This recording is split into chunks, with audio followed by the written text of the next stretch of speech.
Okay, so this is my out of the theater reaction to Mission Impossible Dead Reckoning Part 1.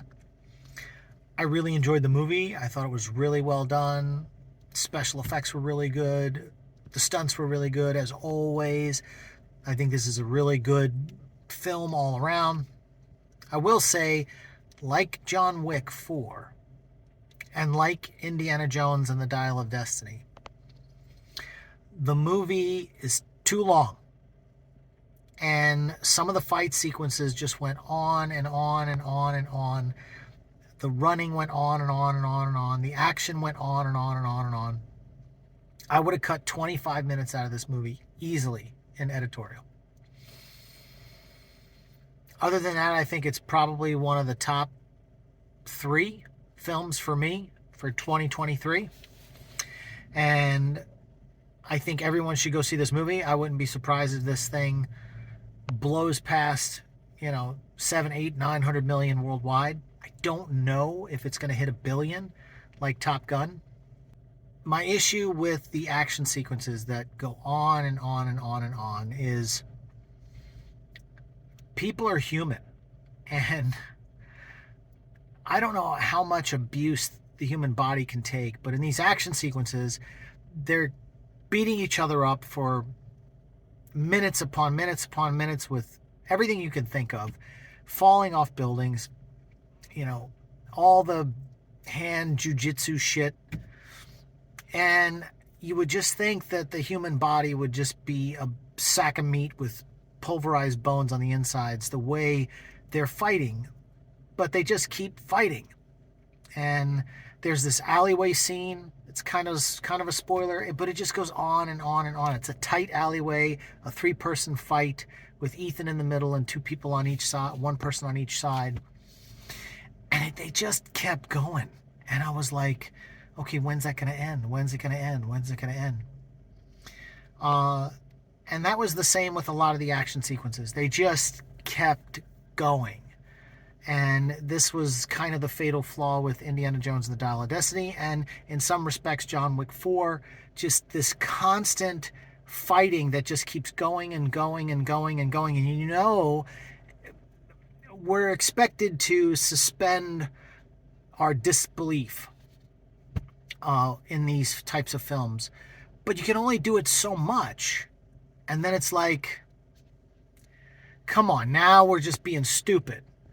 And so, yeah, go see the movie, go enjoy it. It's fun.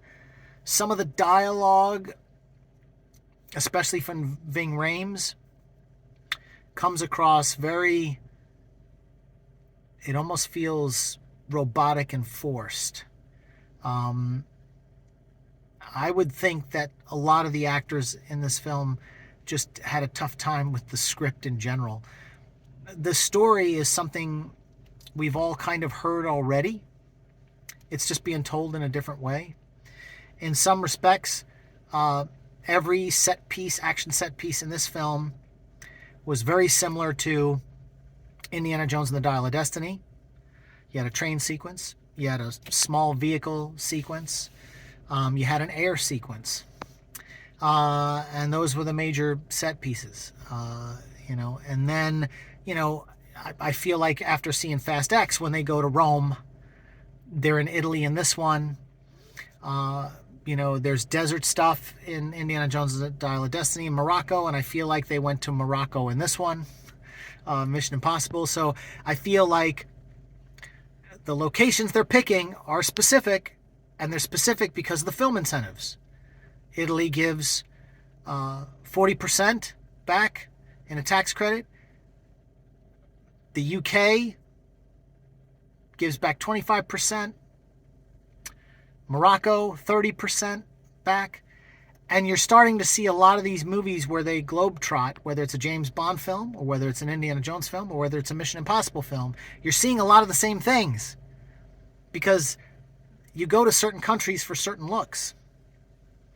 And you go to certain countries for certain looks, but to get those tax credits to offset your budget.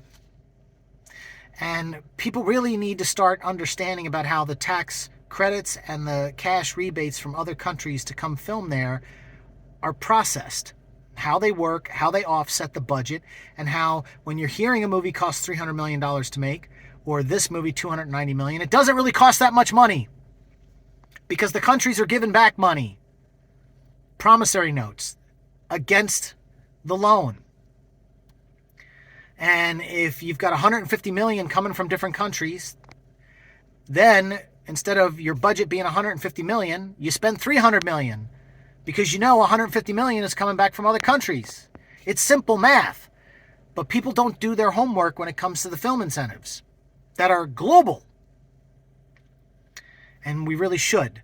So when you start hearing Indiana Jones has to make this amount of money and Mission Impossible has to make this amount of money, just know that the studios didn't go all out of pocket on those budgets, that they're being offset by the countries that they're filming in. It absolutely blows my mind. So, anyway, those are my thoughts. Good movie, go see it. But it's goddamn long. And I can't wait for Blue Beetle because its runtime is 2 hours and 7 minutes. I had to get up and piss twice in Mission Impossible. Twice! I held it as long as I could. But, you know, I did have a big drink with me. But the bottom line is I hate getting up to go piss because I'm afraid I'm going to miss something. So you got to time it in a spot where you think it's slowing down, but that when you come back, you haven't missed anything. And so that happened tonight.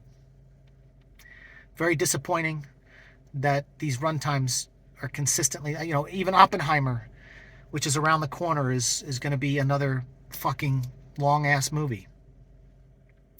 So, but I liked Mission. I can't wait. I'll look forward to the next one. Esai Morales, I'll say, was fantastic in this. He was the standout actor in the entire movie.